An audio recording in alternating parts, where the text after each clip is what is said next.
Hello, and welcome to another episode of Just Jesus. I want to call your attention to a few passages of Scripture. In Matthew chapter 8, all of these will be from Matthew, but in Matthew chapter 8, beginning in verse 1, when he came down, speaking of Jesus, from the mountain, great crowds followed him. And behold, a leper came to him and knelt before him, saying, Lord, if you will, you can make me clean.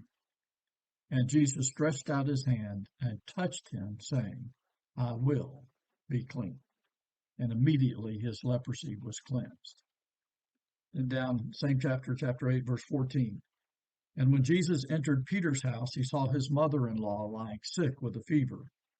He touched her hand, and the fever left her, and she rose and began to serve him. In chapter 9, and as Jesus passed on from there, two blind men followed him, crying aloud, Have mercy on us, Son of David. When he entered the house, the blind men came to him, and Jesus said to them, Do you believe that I am able to do this? They said to him, Yes, Lord.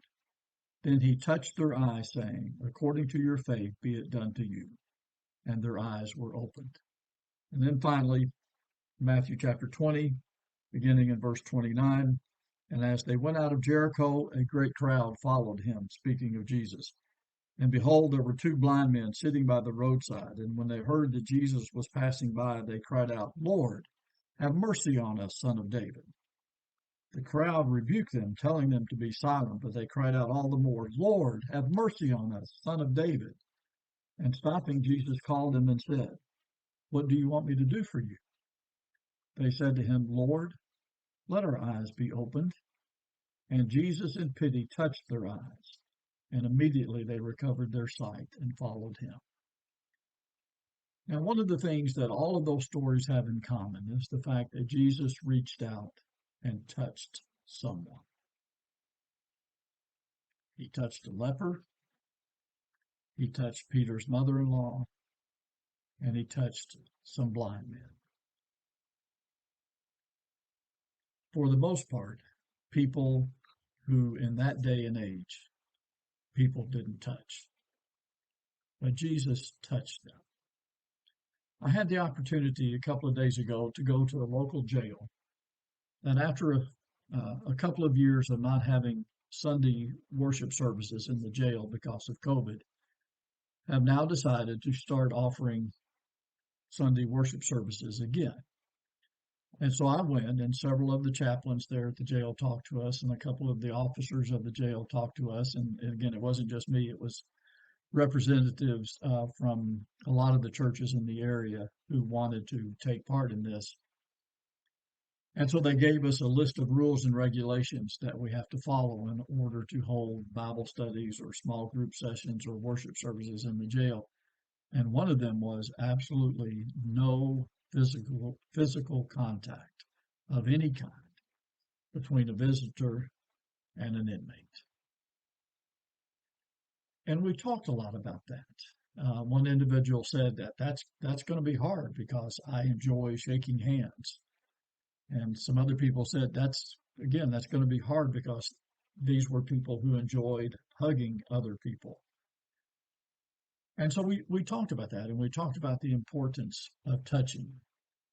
And the officers are going to talk among themselves, and there's the possibility that we might be allowed to shake hands. And I understand the safety concerns. But let's never underestimate the power of a touch, especially to those people whom society has deemed untouchable, if you will. The leper, nobody was going to touch that individual, but Jesus reached out and touched him. The blind men, nobody was going to touch those individuals, much less touch their eyes, but Jesus did. I know some people who are nervous about going to visit people in a hospital because they just don't know what to say. And through the years, one of the things that I was taught and one of the things that I've learned and have experienced is that sometimes it's absolutely not necessary to say anything other than maybe hello.